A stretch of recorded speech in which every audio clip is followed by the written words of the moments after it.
Assalamualaikum warahmatullahi wabarakatuh.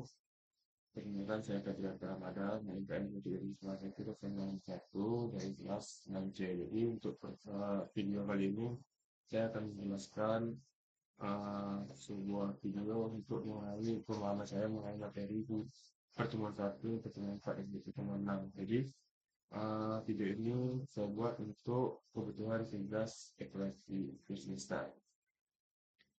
Baiklah, yang pertama tentunya dalam video kali ini saya akan menjelaskan pengantar akademik teknik data dan Spark, kemudian ada teknik koordinasi Spark, yaitu casing dan juga stasis.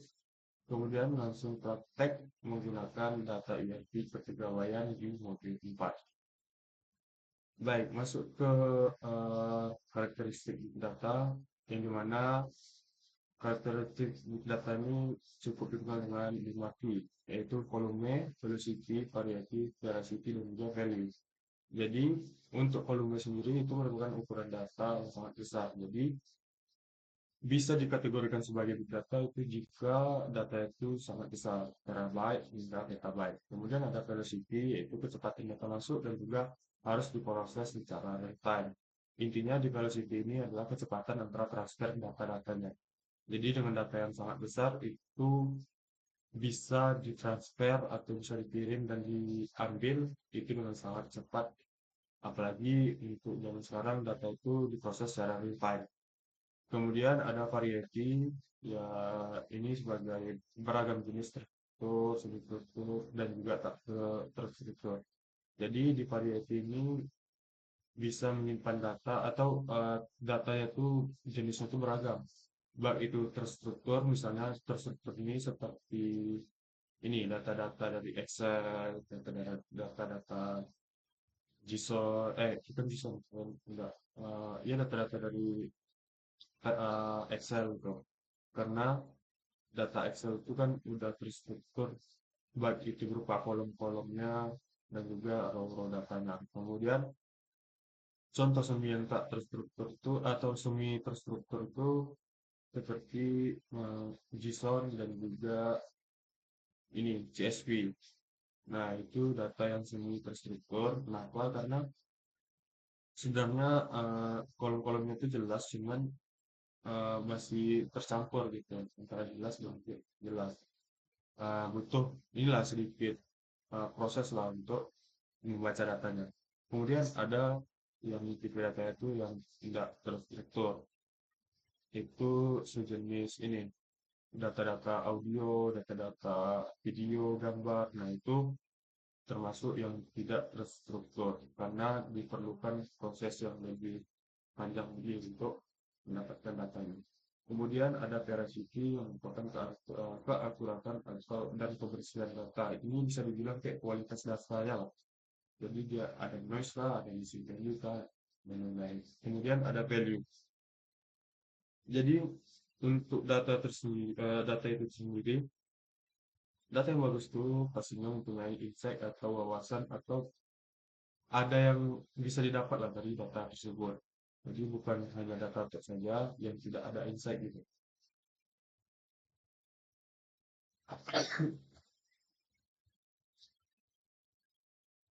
Lanjut ke salah satu contohnya seperti yang sudah disebutkan itu salah satu contohnya ya flash sale, e-commerce, kayak ribuan transaksi per detik lah ini hal yang biasa lah. Cuman beberapa contoh lagi yang saya ketahui itu misalnya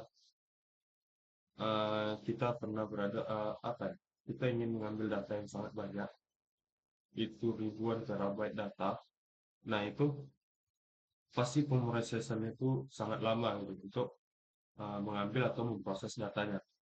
Jangankan terabyte, untuk data yang 1 giga saja itu membutuhkan komputer yang luar biasa untuk memprosesnya dan juga algoritma big data di sana untuk mempercepatnya. Kemudian di sini ada Apache Spark, yang dimana Apache Spark ini tugasnya ya untuk apa ya, semacam cara untuk memproses data itu bagaimana. Jadi intinya di sini ada cluster manager yang seperti Yan gitu. Yang tugasnya itu cuma membagi eh, perintah ke worker-workernya, yang dimana worker itu di penyimpanan data-data yang per RAM gitu. Jadi intinya big data ini, Apache Spark ini, dia antara tiga drive atau tiga RAM ini, dia langsung memproses datanya secara bersamaan. Jadi dia nggak menunggu antrian. Kalau kita menunggu antrian, itu misalnya data pertama masuk, diproses, keluar. Data kedua masuk, diproses, keluar. Sedangkan kalau misalnya kita menggunakan Apache Spark nih, jadi dia dalam sekali proses itu bisa tiga data dari proses. Menggunakan ini tadi, RAM yang berbeda-beda, kemudian ada worker node-nya, kemudian yang memerintahkan atau memanage itu adalah cluster manager. Kemudian ini mengapa ini memory processing lebih cepat, itu karena akses RAM. Ya, bukan karena akses RAM. Kita lihat kenapa in-memory processing lebih cepat. Jika kita lihat dari akses RAM, itu uh, jika kita melihat dari akses RAM, sangat cepat data diproses langsung di memori tanpa bolak-balik ke disk. Sedangkan kalau kita mengakses disk, I/O, itu jauh lebih lambat. Operasi disk adalah yang paling memakan waktu di sistem komputer. Karena ini diproses di RAM, bukan berulang kali baca dari disk, cepat jauh lebih cepat dari pemrosesan tradisional. Kemudian kita masuk ke konsep caching dan juga versus. Sederhananya gini, caching itu seperti memori yang dia mengingat gitu. Misalnya kita menuju Jalan Kuwait. Nah, kalau kita sudah pernah menuju Jalan Kuwait, itu kita tinggal gas lurus saja terus. Dan kita mengingatnya gitu. Kalau enggak kan kita masih meraba-raba nih, harus cari ke sini, harus belok ke kiri kanan gitu. Ya intinya seperti itulah. Dia udah hafal letak datanya di mana dan datanya itu apa gitu. Jadi dia tinggal mengambilnya aja lagi. Itu merupakan cache. Jadi setiap butuh data, Spark jalan ke gudang jauh, membaca dan mengelola ulang dari sumber setiap kali ada perintah kayak gitu. Dan sampai ada exchange di collect atau show. Kemudian dengan cache ini data frame disimpan di RAM. Setelah pertama kali diproses, query berikutnya cukup diambil dari RAM. Tidak perlu mengulang seluruh proses dari awal. Sangat berguna untuk tabel sering kita tulis. Nah, jadi sistemnya itu ya kayak mengingat gitu. Dia menyimpan di dalam RAM. Nah, RAM itu kan kalau misalnya di sekali jalan itu kita cepat loh untuk mengakses akses yang lain. Jadi sama seperti dengan cache ini, dia mengingat data itu. Jadi kalau kita cari data yang sudah pernah kita cari, itu dia cepat untuk menyimpannya. Lanjut ke penerapan pada data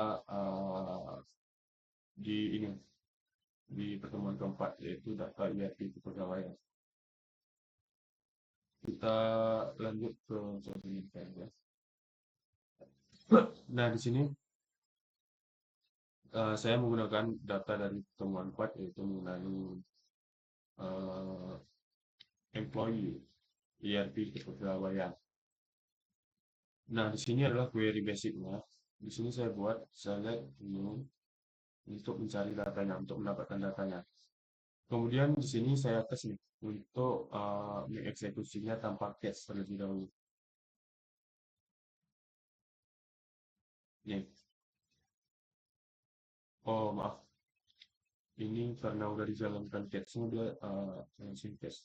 Dia harus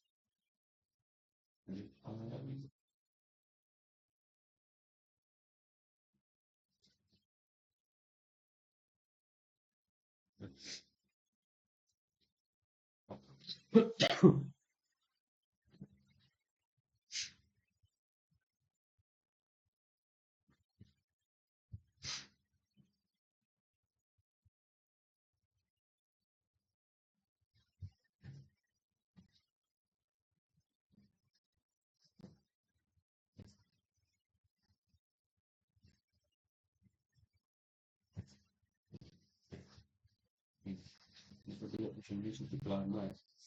Mungkin di 10,6 detik dan 2,6 detik untuk pas kita menggunakan cache. Nah, itu satu jauhnya perbedaan antara menggunakan atau tidak menggunakan cache. Jadi bisa dilihat di sini, saya untuk memastikan bagaimana cara mengambilnya, dari cache ini kita bisa lihat di sini ada in memory. Jadi intinya memang mengambil data dari cache gitu. Ini udah dijalankan dan ini kalau dijalankan lagi itu berubah jadi 2 detik. Kenapa? Karena ini udah dijalankan. Maka saya tadi saya stopkan runtime-nya dan saya restart dan runnya.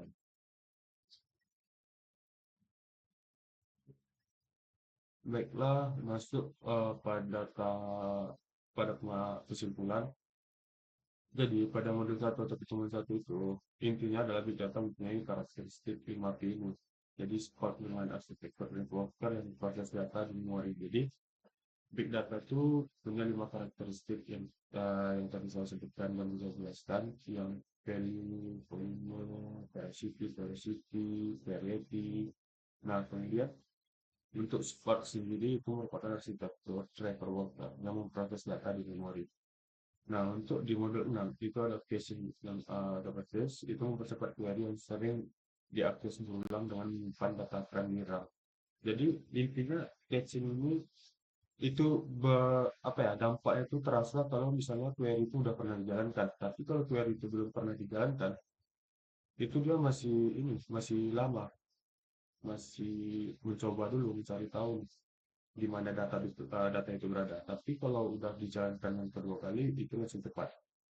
Akan tapi kalau nggak menggunakan caching, itu mau dijalankan 10 kali pun itu tetap lama semua deh prosesnya. Kemudian di modul 4 itu terbukti langsung waktu eksekusi turun signifikan. Nah, seperti yang udah saya lihat tadi ini pastinya berbeda-beda ya. Setiap kali saya jalankan, ini nggak sama terus waktunya. Pasti berbeda-beda.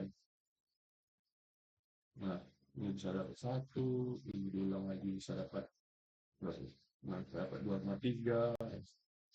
Itulah saya sekian presentasi saya pada video presentasi yang saya buat. Apabila ada yang kesalahan kata atau kesalahan penyampaian, saya minta maaf. Saya juga memang dia saya pun dan di